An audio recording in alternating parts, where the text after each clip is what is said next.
I want to speak a bit to Kenny Veach's peak. I spent the night up there. As it relates to my new thought that at first, of course, I thought, well, he likely just fell coming down a ravine and fell. Okay, but if suicide, he would have went up high. So let's take a look at, I spent the night up there. I spent the night up there where he was down at the cell phone mine. There's the cell phone mine. Now this is an oblique view. There's Wild Horse Saddle. There's the ridge that he would have went up. That everybody does. Okay, but let's zoom down as close, as close as I can. It doesn't let you go down to ground view and then tilt up. Only to a limit. Okay, he said, I spent the night up there. I think that he was pointing to this one. I wasn't up there, but I was down here and looking up, and I think he was pointing at this one. Now, as it pertains to distance that he could have covered, this is also important because I spent the night up there. Likely is this one. It's likely this one.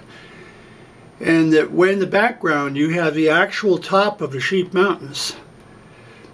Okay, it's no easy thing to just pop up there. Remember, he was almost 50 years old. And he didn't hike every day like some record mountain climber, no. But he went up high. Gas Peak. I spent the night up here. I spent the night up there. He says likely that one. I don't remember exactly, but it's probably this one. And then he had to be rescued by a helicopter where he went up and he was on the top of someplace. I don't know where it was. Nobody will say. Where he said, I blew up my knee, I've got a cup of water and 20 miles to go back. Okay, so I won't comment on if he should have got into that situation or not. But the cell phone mine, when you're there and you look up, this I believe is where he said, I spent the night up there. Okay, now let's keep that related to how far he would have went. Okay, now look, now I'm going to tilt back. I'm going to come back. I spent the night up there.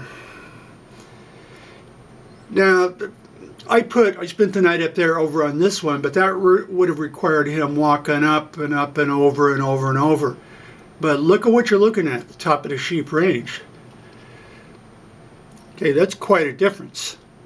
That's quite a difference, especially on low oxygen.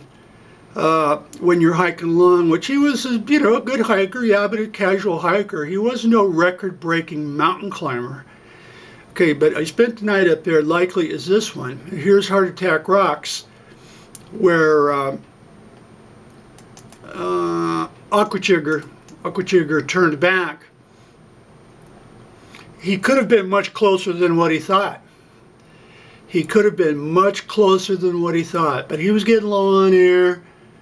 And so this peak, now notice when I'm like this, you don't see it.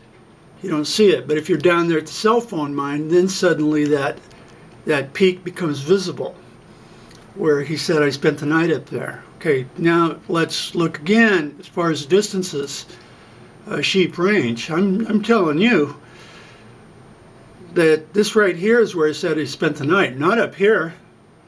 No, it was here. If you look at his MK video.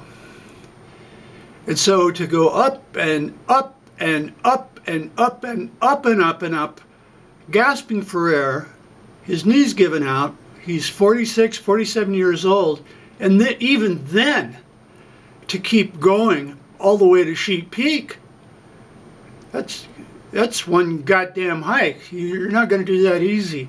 And so it gives credence to that he didn't go that far, is what people think. Then also, like when I was down here, near the Sword Killer's hideout, on my video, I even pointed the camera up and I go, if that guy went up there, that's what I call one hiking son of a bitch, man. Okay, and I'm, back then I was reasonably proficient. I'm no spring chicken. I was up there, 68 years old. But even at his age, I said, if he went up there, that's what I call a hike a son of a bitch. And so for people to think that, well, I'm going to go forever, first of all, you physically break down. That you just won't make it. You'll start breaking down. You'll start having leg spasms and all kinds of stuff. There's no, I'm going to go for 40 miles off into the distance, no matter what he did. But I lean towards, I spent the night up there. I don't think it's this one. A person could walk over and snoop around there. But I think it's this one. There's no way when he said I spent the night up there, he was viewing up here. You can't see it from the cell phone mine. It's blocked. It's blocked. You can see it here because I'm, 1,000 feet up in the air. But that's my feeling, that I don't think he went that far. I'm going to go for 20 miles. I don't care if he meant to or not. That you break down. And that, suppose he goes up here. I spent the night up there to his favorite place, like suicides do. Now he's beaten down. Remember, just to get up to here, that's 5.5 miles. So let's suppose he beds down, gets tortured through a long, cold night, for the purpose of what? Getting up. Waking up, okay, I'm going to set a world's record and I'm going to go all along here to go for 40 miles out of the distance. I say no. I lean strongly against that. That he was not up here running around like people go to Sheep Peak and over here to the engineer's cabin and all these other places. Why would you do that? If he leaves his phone here, his goodbye place, and leaves the phone and the coins there, well, he sure as hell didn't go down here, down into the dungeon for no cell phone. I mean, M cave. To go down into the dungeon and go down Hell Hill, where you get down there, then you have to be took up in a hell of a chopper just to do that. No, I lean towards he went up to what he was drawn to. High spots, stuff like that. But to go all the way up and over for 90 miles, I mean, I just don't see it. And also everybody's been down here, down the same ravine. Remember, he would go up and do his thing up here and messed around and looking for stuff and then come down and work his way down and down through Picture Canyon, but that was only to go back. So if it was his last hike with intentional suicide, he would go up high. And I spent the night up there is likely here, definitely not up here. And all along here, no way, no way. You're looking right at it. Look at his MK video and you're looking right at it. As he looks up and pans the camera up, you're looking right at it.